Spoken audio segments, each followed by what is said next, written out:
अपनी आंखों को लेफ्ट में घुमा के बोला, इसका मतलब आप अभी करंटली उस चीज को बना कर बोल रहे हो, you are lying at right. एक लेफ्टिनेंट बन के गया, डबल स्टार उसके शोल्डर्स पे लगे हुए, ऑफिसर रैंक पर है, आपको पूरे भारत में कहीं टॉल नहीं देते। पैसा मैटर नहीं करता, उनको ऑफिसर बनाने तक का हमारे को उद्देश्य रहता है, भाई आईएएस बनना है, आईपीएस बनना है, मुझे फ्लाइंग ऑफिसर बनना है।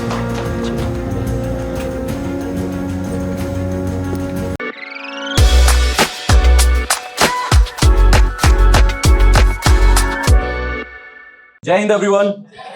No, very low voice, very low sound. क्यों भाई, ब्रेकफास्ट नहीं किया क्या आप लोगों ने? I hope you all are final year candidates, right? Third year, final year, final year, second year. How many of you are in first year, second year? Raise your hands. Third year, fourth year? Okay, most probably you are from second year, right? इतना battery low क्यों है भाई? नहीं है? अच्छा, ठीक है, that's great. So first of all, I would like to introduce myself. My name is Vikas Chaudhary. So I have given 172 plus recommendations to Indian Army, Indian Navy, Indian Air Force, and Indian Coast Guard for Grade A gazetted officers equivalent to UPSC, IAS, IPS, IRS, and IFS. So thank you so much. और apparently मैं candidates को train करता हूँ उनके मुकाम तक पहुंचने के लिए।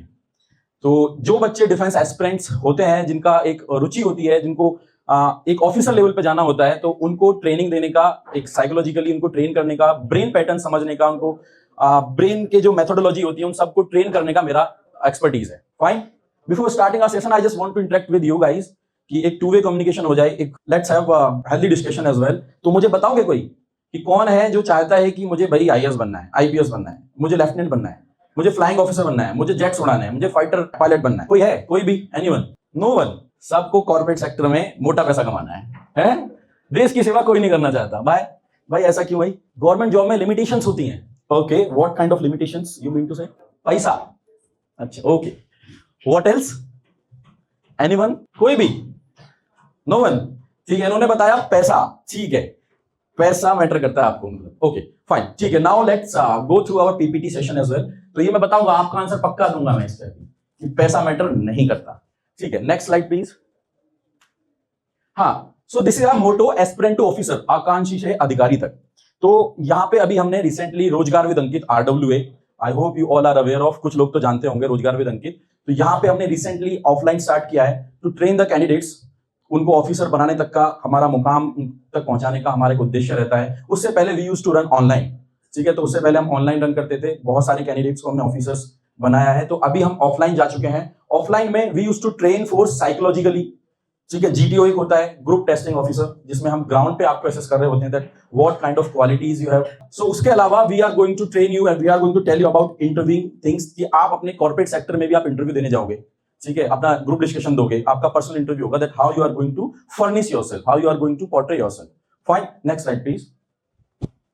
This is our YouTube channel, RWA SSB interview, Rozgar with Ankit. So this is our team. तो ये हमारा अभी YouTube चैनल है, आप चाहो तो उसको सब्सक्राइब कर सकते हो, आपको सारी नोटिफिकेशन, सारी चीजें आपको पता चल जाएंगी कि इस पे क्या होता है, कैसे होता है, सारे शॉर्ट्स, सारे videos, you will get to know each and everything. So अभी हमारे से लगभग 2 करोड़ बच्चा हमसे जुड़ा हुआ है, जो कि अभी प्रिपरेशन कर रहा है कॉम्पिटिटिव एग्जाम्स की। मेजरली जो भी कॉम्पिटिटिव एग्जाम्स हैं ऑल ओवर इंडिया, सभी की प्रिपरेशन हम कराते हैं, और 2 करोड़ बच्चा हमसे जुड़ा हुआ है। तो आपको पता चलेगा अभी, I will let you know. Next slide please. Defence exams के बारे में अगर मैं बात करूं, किसी की रुचि है, कोई चाहता है कि हाँ I just want to go into the defence forces to serve the nation.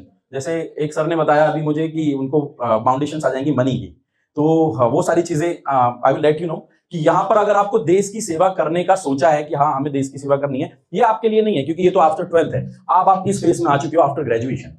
तो कैंडिडेट्स, आप CDS एक एग्जाम होता है, combined defence services, after that एक FCAT होता है, एयर फोर्स का common admission test, SSC tech after BTech, अगर आप बीटेक कर लेते हैं सक्सेसफुली विदाउट एनी बैक, ठीक है, तो अगर आप बीटेक के बाद ये एंट्रीज के थ्रू जा सकते हो। TGC होता है, नेवी डायरेक्ट एंट्री होता है, जैक एंट्री होता है, जैक के लिए लॉ करनी होती है। तो ये एंट्रीज के थ्रू आप बिना किसी रिटर्न एग्जाम्स को क्रैक किए you can directly go for SSB interview. 5 दिन का SSB इंटरव्यू प्रोसेस होता है। 5 दिन आपको वो अपने पास रखते हैं, free accommodation and free fooding and all. ये वर्ल्ड का सेकंड टफेस्ट इंटरव्यू होता है डियर कैंडिडेट्स। फर्स्ट चाइना का आता है, सेकंड इंडिया का है, जो कि ये 5 दिन चलता है। यहां IAS IPS बनना आसान है कंपैरेटिवली दिस, क्योंकि आईएएस आईपीएस में आपका इंटरव्यू कितने दिन का होता है, कितने घंटे का होता है? Can anyone tell me this? ये तो बता सकते हो। यूपीएससी में जो आपका इंटरव्यू होता है वो कितना देर का होता है? कितना?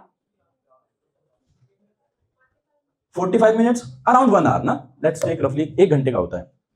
अब उसमें जैसे कि आपने प्री निकाला, मेंस निकाला, मेंस निकालने के बाद मेंस कितने बच्चे क्रैक कर पाते हैं? लगभग 3-3,500। सीट कितनी होती है? 1000। ठीक है, तो कितना हो गया? 1/3 हो गया। 1000 कैंडिडेट्स को वो लेंगे, 3000 मेंस क्रैक कर चुके हैं, तो 1:3 का हो गया। अब उसमें 1 घंटे के इंटरव्यू में, सिर्फ 1 घंटे के इंटरव्यू में वो 1000 कैंडिडेट को सिलेक्ट कर लेंगे। हर बच्चे का 1 घंटे का मैक्सिमम जाता है, लेकिन यहां पर ये इंटरव्यू 5 दिन चलता है।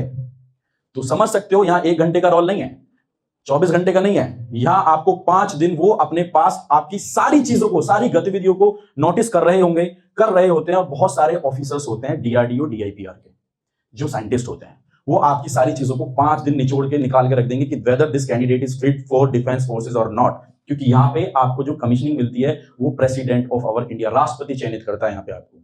और एक बार आप चयनित हो गए तो आपकी जो लाइफ है वो मैं आपको बताऊंगा कैसे चीजें आपकी बदल जाती है। यहां पे 5 दिन, अब आप क्या है, 1 घंटे के लिए तो हम बहुत सारी कोचिंग अकेडमीज हैं, वहां पे जाके 1 घंटे का अपना मॉक इंटरव्यूज दे लेंगे, सीख लेंगे, समझ लेंगे क्या क्वेश्चंस पूछे जा सकते हैं, उस पर हम अपने आप को रिवाइज कर लेंगे, मेमोराइज कर लेंगे। बट 5 दिन में आप क्या उन चीजों को मेमोराइज कर पाओगे जब वो पूछते हैं, जो देखते हैं? नो। क्या आएगा वहां पर? सबसे बड़ी चीज आपकी पर्सनैलिटी। आप इंसान कैसे हो, क्या आपका दिमाग तंदुरुस्त है, स्वस्थ है, आप ब्रेन से कितना सोचते हो, कितना डीप जा सकते हो, आपकी साइकोलॉजी कैसी है, वो मैटर करती है। दूसरा आता है आपका दिल, हार्ट। क्या आप दिल से कैसे इंसान हो? ऐसा तो नहीं कि उसके 5000 रुपए लेके भाग गए, वे दिए ही नहीं। ठीक है, आप दिल के कैसे इंसान हो, किसी की मदद करना जानते हो, कोऑपरेशन आपके अंदर है, सेंस ऑफ रिस्पॉन्सिबिलिटी है, सोशल एडेप्टेबिलिटी है। पुलिस कमीशन, इसमें आपको डिफेंस फोर्सेज में आप लेफ्टिनेंट रैंक पे जाओगे। और बात करें पैसे और ओहदे की, तो मैं एक छोटी सी ब्रीफिंग में आपको बताना चाहूंगा कि बहुत सारे लोगों के मन में ये रहता है, सभी लोगों के मन में, कि आप पैसा नहीं है गवर्नमेंट जॉब में, है ना, बाउंडेशंस आ जाएंगी, रेस्ट्रिक्शंस आ जाएंगी। अब यहाँ की पर्क्स, वेजेस, फैसिलिटीज में आपको गिनाने लगूंगा तो आप कहोगे यार कॉर्पोरेट तो बेकार है, 1 करोड़ का पैकेज भी बेकार है। तो लेट्स टेक एन एग्जांपल। एक ऑफिसर आप बनते हो, लेफ्टिनेंट रैंक पे गए आप, ठीक है। अब एक फॉर एग्जांपल, मैं यहाँ पे किसी को डिमोटिवेट नहीं कर रहा हूँ, या ये नहीं बोल रहा हूँ कि कॉर्पोरेट सेक्टर वाले ये चीजें नहीं होनी चाहिए, बट मैं यहाँ इसकी आपको बेनिफिट्स बता रहा हूँ। तो इसके जब मैं प्रोस कौन सा आप समझोगे। एक लेफ्टिनेंट बन के गया, डबल स्टार उसके शोल्डर्स पे लगे हुए, एक ऑफिसर रैंक पर है। पहली बात, all over India toll tax free, आपको पूरे भारत में कहीं टोल नहीं देना। आप जानते हो कहीं भी रोड पे निकलोगे, नेशनल हाईवेज पे जाओगे, यू हैव टू पे टोल्स। दूसरा चीज, मेडिकल फैसिलिटीज, आपकी, आपकी वाइफ की, आपके बच्चों की, आपके माँ बाप की मेडिकल फैसिलिटीज आजीवन फ्री हैं। और आप नॉर्मल, आज भी किसी को खांसी जुकाम हो जाता है, किसी को फीवर हो जाता है, हॉस्पिटल में जाते हो, लाखों का बिल निकाल के दे देते हैं। ठीक है, एक रात का बेडिंग का ही हॉस्पिटल में 12-12, 15-15, 20-20 हजार रुपए एक नाइट का है। तो वो सारा बिल, इतना बड़ा बड़ा बिल जब आता है 10-10 लाख, नॉर्मल आप देख रहे हो इतना पॉल्यूशन हो रहा है, इतनी सारी चीजें हो रही हैं, पॉल्यूशन की वजह से लोगों को कैंसर हो रहा है, अस्थमा हो रहा है, स्किन डिसीजेस हो रही हैं। बहुत सारे हॉस्पिटल्स, जितने भी हॉस्पिटल्स हैं, वो बड़े बड़े बिल बना के दे देंगे। लेकिन डिफेंस फोर्सेज में अगर आप सर्विंग हो तो आपको free of cost, you do not have to pay even a single rupees world wide. Internationally भी आपकी सारी चीजें लग कर जाती है वीजा में, अगर बाहर आप इलाज कराने जा रहे हो, that is free of cost. Medical facilities हो गई। उसके बाद आपको यहाँ पे लगते ही 1 लाख रुपए से ऊपर आपकी सैलरी होती है, जो आप कभी भी उसको खर्च नहीं कर पाते। क्यों? क्योंकि आपका रहना फ्री, खाना फ्री, आना फ्री, जाना फ्री। कितनी भी लग्जरी लाइफ आपको वहां जीनी होगी, सारी चीजें, amenities, facilities, they will provide you free of cost. अगर मोबिलाइज होते हो place A to place B, वो भी आपको सारा रिम्बर्स्ड होता है। नाउ नेक्स्ट, आपके फैमिली इंक्रीज होगी, आपके बच्चे होंगे, बच्चों की पढ़ाई, एजुकेशन, ग्रेजुएशन तक फ्री ऑफ कॉस्ट।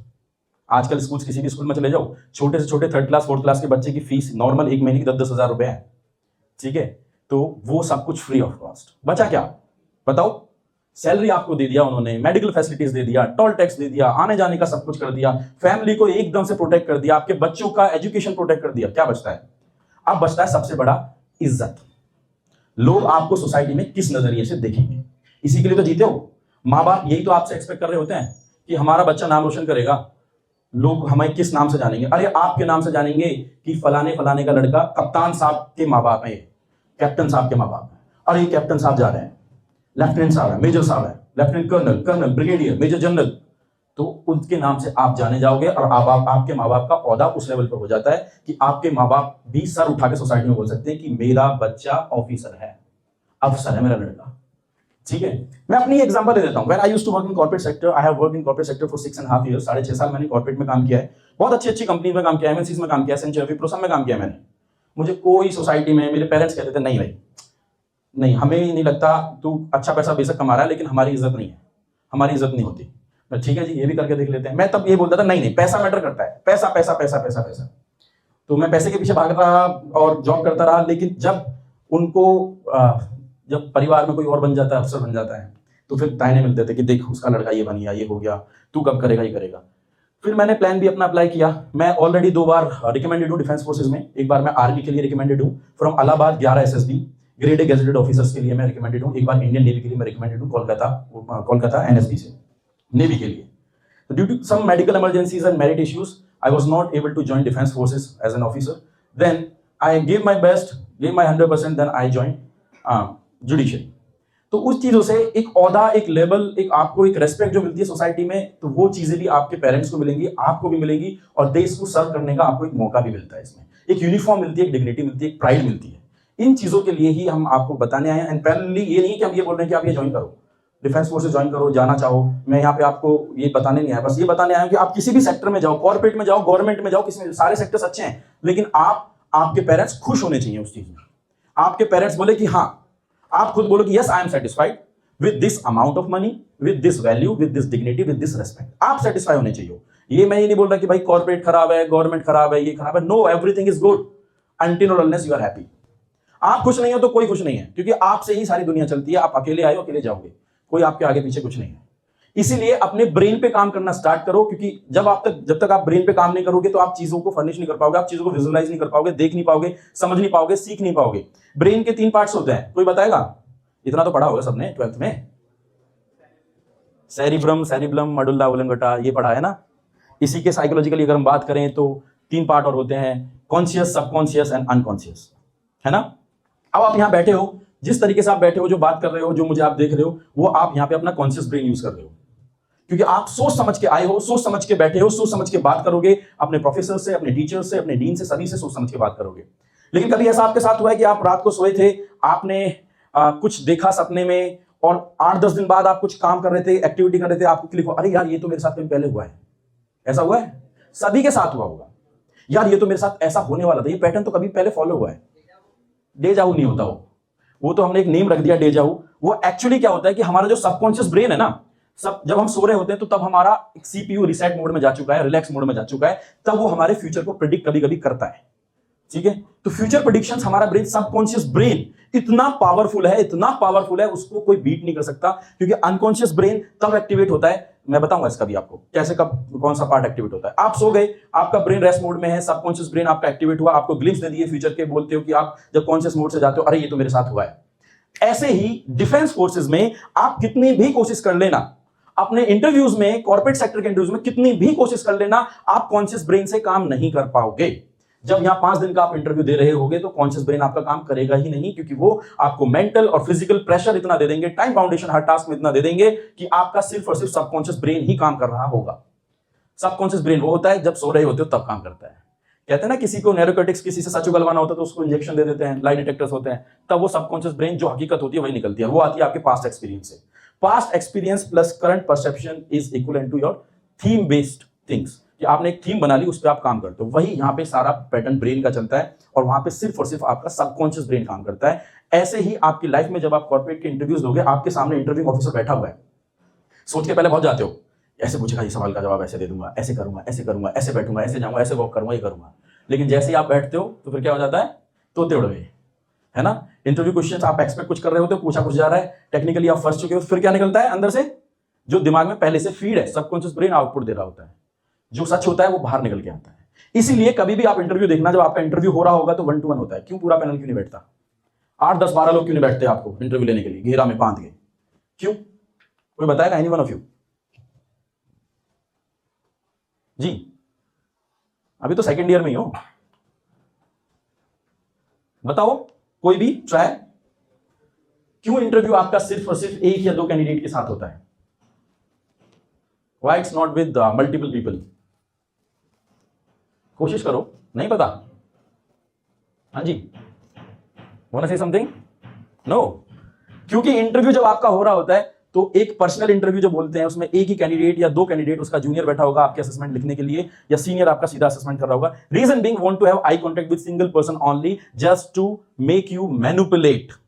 आपकी सारी सच चीज बाहर निकालने के लिए एक बंदा बैठा होगा, आंखों में आंखें गाड़ के बैठा होगा, ताकि आप नजर इधर उधर करोगे तो आई पैटर्न होता है, नॉन वर्बल कम्युनिकेशन का पार्ट होता है, तो आपको पकड़ सके। अगर आप अपनी आईज को लेफ्ट में विंक करके कुछ भी बोलते हो, उल्टा घुमा के बोलते हो, आप झूठ बोल रहे हो, राइट में घुमा के बोलते हो, आप सच बोल रहे हो। लाइफ में कभी भी एक्सपीरियंस कर लेना कि आप मेरे किसी भी क्वेश्चन का आंसर देते हो, अगर आपने अपनी आंखों को लेफ्ट में घुमा के बोला, इसका मतलब आप अभी करंटली उस चीज को बनाकर बोल रहे हो, you are lying at right movement.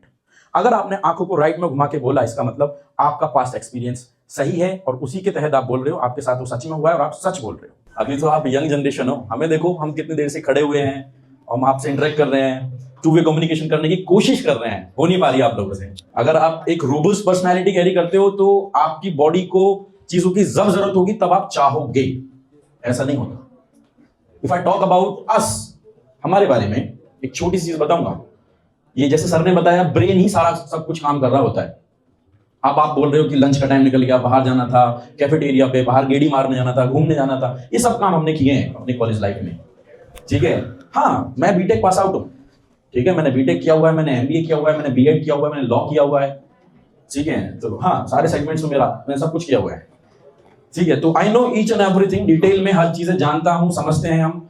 और जैसे कि सैम सर ने बताया इस चीज को कि आपकी communication, personality, everything matters, obviously matters. और जैसे मैंने भी बता रहा था लंच की बात, आपने बोला लंच का टाइम निकल चुका, you are feeling hungry, you are feeling tired, you are feeling lazy, तो ये आप सिर्फ और सिर्फ आपने आपका ब्रेन कर रहा होता है।